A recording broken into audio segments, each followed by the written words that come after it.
Salam sejahtera, terima kasih karena bersama dengan saya di Nazilin Unity Channel. Saudara-saudara sekalian, hari ini kita dikejutkan dengan tindakan Najib menarik balik rayuan beliau. Isu ini memang paling panas hari ini, apabila tiba-tiba Najib terfikir pula nak tarik balik rayuan. Dulu buat rayuan, kali ini tak pula buat rayuan. Apa sudah jadi dengan bosku? Najib akhirnya tarik balik rayuan untuk menggugurkan Hakim Syukuera kes 1MDB.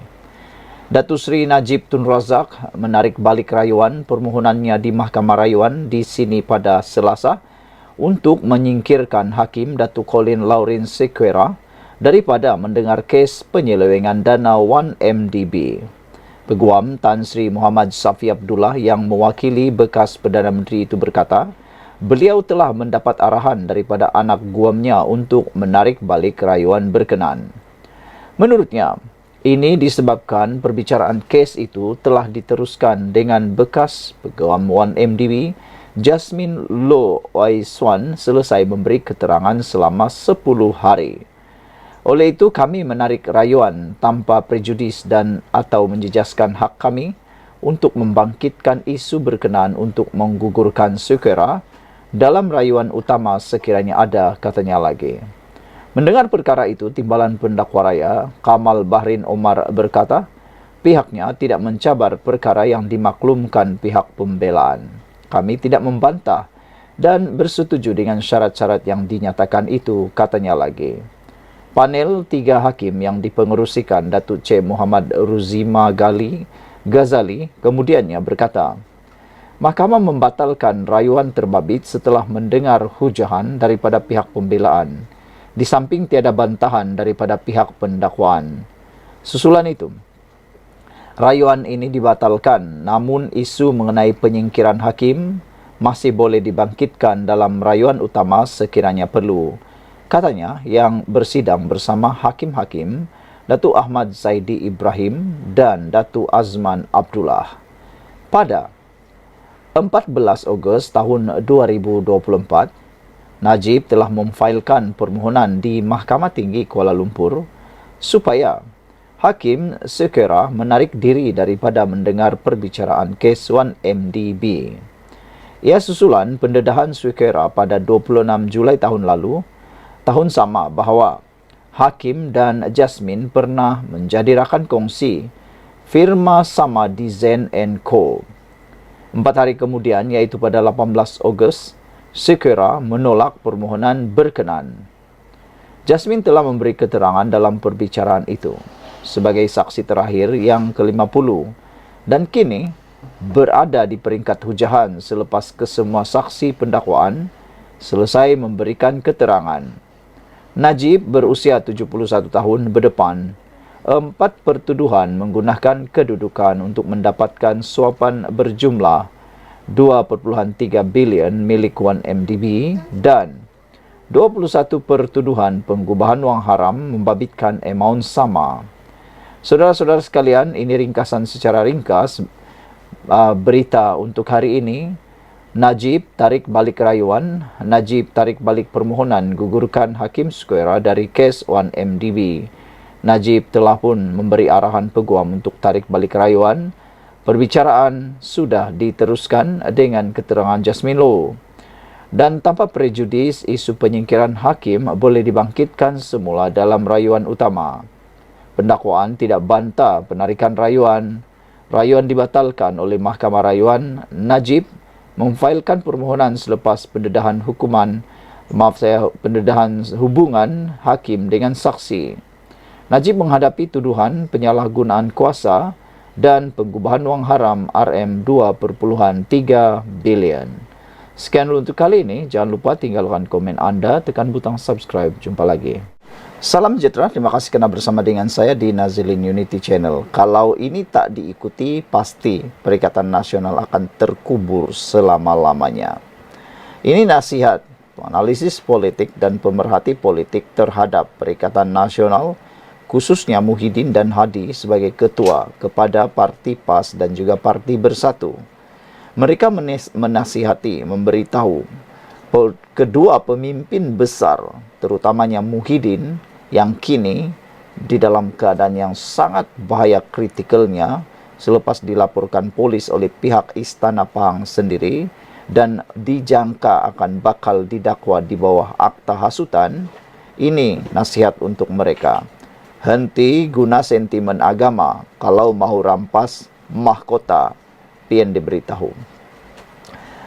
Para penganalisis politik yang hebat-hebat, bukan calang-calang, menyarankan Perikatan Nasional menukar strategi berkempen ketika menghadapi PRK Dun Mahkota pada 28 September ini. Tapi netizen kata, nak tukar macam mana? Dua-dua parti ini tiada modal lain. Nak cakap modal kemajuan, jauh panggang dari api. Nak cakap modal kempen, modal perpaduan, itu lagi jauh bumi daripada langit. Dan nak cakap pula tentang kehebatan kepimpinan mereka, entah apa yang ada setitik pun susah nak cari, kata mereka lagi. Nak cari modal ekonomi, lagilah tak ada, kata mereka. Semuanya tidak memihak kepada Perikatan Nasional. Yang ada hanya menggunakan sentimen agama dan sentimen kaum, kata netizen.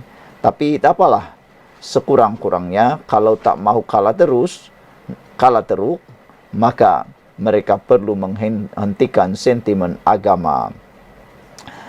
Perikatan Nasional PN perlu meninggalkan kempen sentimen perkauman dan agama pada PRK Mahkota jika enggan kalah lagi seperti di Nenggiri, kata penganalisis politik. Penganalisis politik Mazlan Ali berpendapat, pengundi kawasan Dewan Undangan Negeri yang terletak di Parlimen Kluang itu tidak terperdaya dengan permainan politik sempit yang tidak laku di Johor. Perikatan Nasional mesti ubah cara kempen. Jangan lagi guna isu kaum dan agama, kata pensarah Universiti Teknologi Malaysia itu kepada FMT. Di Johor, isu kaum tidak laku. Pengundi tidak lihat parti. Pengundi lihat parti yang jaga semua kaum, kata beliau. PN kena ubah pendekatan kempen. Benar, di Johor, permainan agama dan kaum memang tidak dilayan sama sekali. Ini karena di Johor penduduknya sangat dalam komposisi kaum yang bercampur aduk.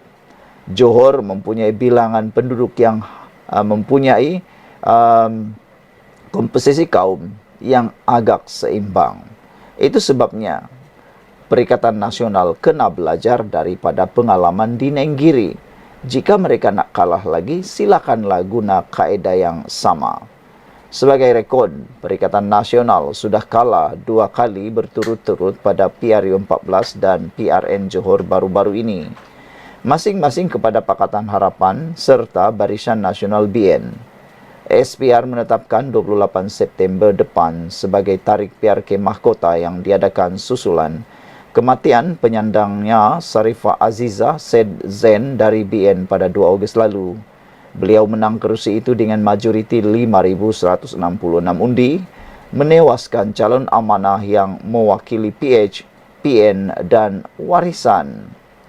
Pengarah Eksekutif Ilham Center, Hissamuddin Bakar pula berpandangan Bersatu dan PAS perlu menyelesaikan masalah dalaman mereka selepas isu calon hybrid, calon tukar baju di Nenggiri mencalarkan imej mereka.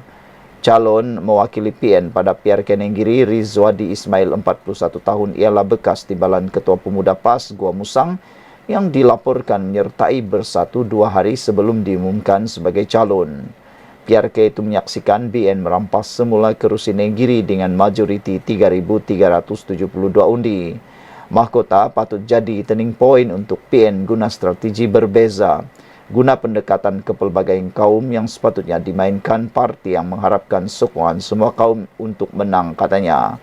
Kalau tidak, kempen hanya disudutkan kepada Melayu Islam, sedangkan di mahkota PN perlu sokongan daripada pelbagai pengundi, katanya. Beliau berkata PN masih berpeluang merebut undi bukan Melayu di mahkota, memandangkan Rekod pada PRK Sungai Bakap menunjukkan golongan pengundi itu tidak teruja keluar mengundi calon kerajaan perpaduan. Antara ujiannya sama ada undi bukan Melayu akan full swing sokong BN atau teragak-agak untuk keluar mengundi seperti yang berlaku di Sungai Bakap, katanya. Awang Azman Awang Pawi daripada Universiti Malaya turut bersetuju bahawa pengundi tidak melayan retorik sempit ketika kempen, sebaliknya mahu mendengar kritikan membina. Tukar strategi kempen dan ceramah, tidak lagi fokus retorik, sentimen perkauman dan keagamaan. Fokus kritikan dasar secara konstruktif, ini yang orang mahu lihat daripada pembangkang, katanya. Apa pula pendapat anda tentang isu ini? Jangan lupa tinggalkan komen anda, tekan butang subscribe. Kita jumpa lagi. Bye-bye.